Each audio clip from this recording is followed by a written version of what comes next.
होता तो यूपी में तमाचा लगता क्या? अच्छा, यार तमाचा लगा है, क्या विकास किए हो? आपने मोदी जी का ये चुनाव में इंटरव्यू देखा था?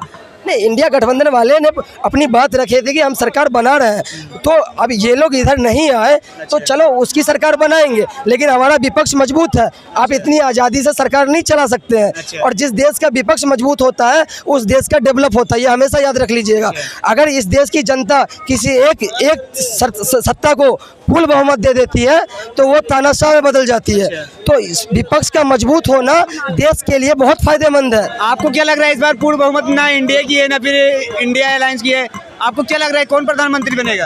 देखो, प्रधानमंत्री तो बनेंगे मोदी जी ही, लेकिन वो प्रधानमंत्री होंगे बैसाखी वाले। और बैसाखी का मतलब ये होता है कि एक पैर होगा नीतीश कुमार का, एक पैर होगा नायडू का, किधर से भी एक पैर खिसका फिर वो धराम से गिर जाएंगे। तो ये सरकार आप बैसाखी वाली सरकार आप कह सकते हैं, और इससे जनता का फायदा है। जो वो तानाशाह थी मोदी जी की कि ये जो बार बार कहते थे कि ये है मोदी की गारंटी, ये मोदी वादा कर रहा, वो अब खत्म हो गया।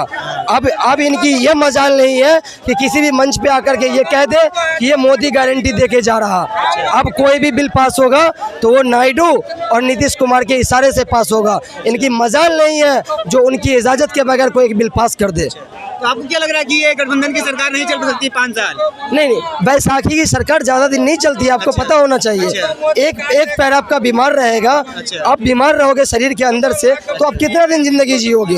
स्वस्थ होना बहुत ज़रूरी है। तो बैसाखी की सरकार आप कब तक चलाओगे? और दूसरी बात, नीतीश कुमार जो है वो बहुत पके पकाए लीडर है। वो अपने स्वार्थ के लिए कुछ भी कर सकते हैं, और इसका रिजल्ट आपको बिहार में कई बार देखने को मिला भी होगा, ठीक है। और वो आज भी इंडिया गठबंधन अगर इसके कैलकुलेशन के हिसाब से, नीतीश कुमार के कैलकुलेशन के हिसाब से अगर इंडिया गठबंधन बहुमत में आ जाती तो वो दिल्ली भी नहीं आते, बिहार से ही पलटी मार जाते।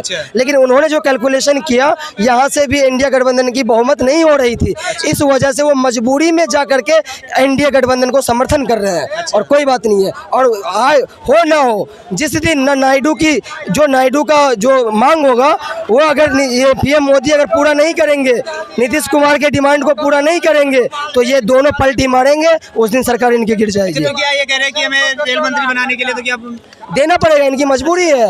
ये जाएंगे कहाँ? अरे दोनों नाक में नकेल फंसा दिया है। ये तो मोदी जी सत्ता में न होते उतना मतलब वो बिंदास रहते, ये तो सत्ता में आके फंस गए। अब ऐसा फंसे है कि दोनों तरफ से खींचा जाएगा। तो मुझे रेल मंत्री किया, आने वाले वक्त में वो प्रधानमंत्री का भी सत्ता मांगेंगे, देख लीजिएगा। ये मांगेगा। नीतीश कुमार को आप इतने हल्के में मत लीजिए, और नायडू को भी आप इतने हल्के में मत लीजिए।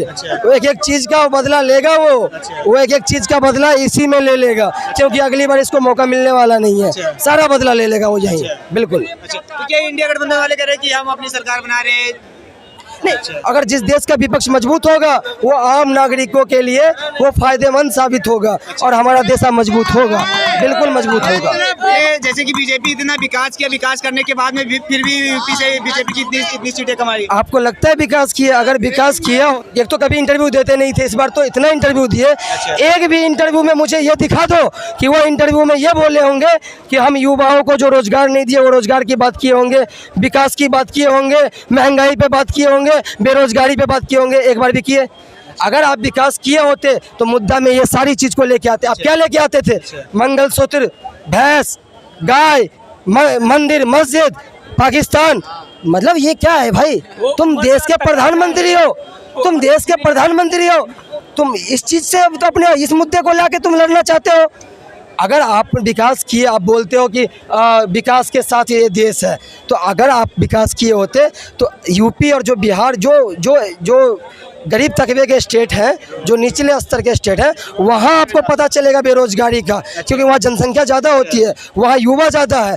तो वो तमाचा, यूपी की हार जो है वो इनकी तमाचा है, ये विकास पे तमाचा। अगर विकास किए होते तो इतना लुढ़क कैसे जाते? कह रहे कि 2 करोड़ युवाओं को रोजगार दिया, उसके बाद में 5 किलो कहाँ पे दिया?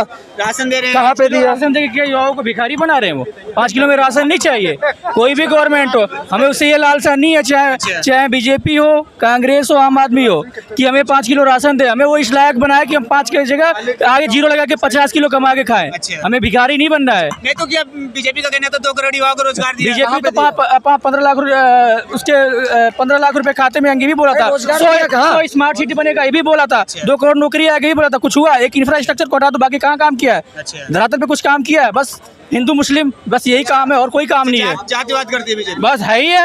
आप भी हुआ, आप बताओ क्या किया है? मैं माइक ले लूं आपसे पूछूं? देखो आपने भारतीय मास कम्युनिकेशन किया होगा। अगर आपको बोले कि जाके भैया तुम रेडी पटरी पे पकौड़े तलो, कर लोगे आप? ये रोजगार है। देखो जो आपने 5-10 लाख रुपए लगाया होगा, जो कर जिस लोगे आप? स्टैंडर्ड में होता है वो ऐसी स्टैंडर्ड की बात करता है। एक चाय वाले की सोच चाय तक ही होगी। उन्होंने ठीक चाय है? बेचा है। दूसरी चाय बात, चाहते युवा भी चाय बेचे। अच्छा। बस ये हाँ, एक भूल नहीं करना चाहिए कि देखो 3 बार अगर चाय को गर्म करोगे ना वो जहर बन जाता है। तो इस बार हमारी ये कामनाएं हैं कि तीसरी बार चाय गर्म ना हो, मोदी जी हट जाए। तो फिर भी तो तीसरी बार भी आ नहीं रही है। वो बैसाखी का गवर्नमेंट है। अच्छा। वो बैसाखी पे है। क्या- पलटू चाचा कोई भरोसा नहीं है कब पलट जाए। अच्छा। एक कार्यकाल में 3 बार ऑलरेडी पलट चुके हैं बिहार में। अच्छा। Present time, as a present time. अब इसका क्या भरोसा? 10 दिन में पलटेंगे, कभी तो बंद तो जाए। पहले 6 तारीख को शपथ था, 7 तारीख को, अब 9 तारीख को हो गया। देखते हैं क्या होता है। अभी टाइम एक्सटेंड होते ही जा रहा है। मामला डगमगा रहा। और आप जो बोले 2 करोड़ नौकरी का, तो ये भारतीय जुमला पार्टी का जुमला था। ठीक है? अच्छा। अगर नौकरी आपने 2 करोड़ दिया हर साल, 10 साल आप रहे हो, इसका मतलब ये है कि 20 करोड़ नौकरी आपने दे दिया होगा। अगर आपने 20 करोड़ नौकरी दे दिया तो युवा इतनी परेशान क्यों? एक मिनट, वही नौकरी चाहिए। एक चीज बताओ, 140 करोड़ जनता है यहाँ पे। 140 करोड़ में कम से कम 30 करोड़ जो ऐसे है कि जो 1 से 10 साल के बच्चे हैं। कुछ ऐसे लोग हैं जो 50 साल से 70 साल के बीच है, इनको तो चाहिए नहीं। 20% लोग ऐसे हैं जब 34-42 लगभग मान लो 20-25 करोड़ लोगों को ही रोजगार चाहिए, बाकी नहीं चाहिए। और ये नहीं कि सरकारी नौकरी एक नौकरी होता है, प्राइवेट नौकरी भी बहुत अच्छी नौकरी है, लेकिन वो हमें मिले तब तो, प्राइवेट भी करने के लिए मिले तब तो। उन्होंने कहीं रोजगार तो खोला नहीं है, मंदिर मस्जिद के अलावा कुछ किया नहीं है कि हम लोग जाए कहीं काम करने। बस इनका एक ही मुद्दा है। बोला चाय बेचने वाला सिर्फ चाय के बारे में एडवाइस दे सकता है और कुछ नहीं दे सकता। तीसरी बार ले रहा है शपथ। कुछ नहीं लेगा।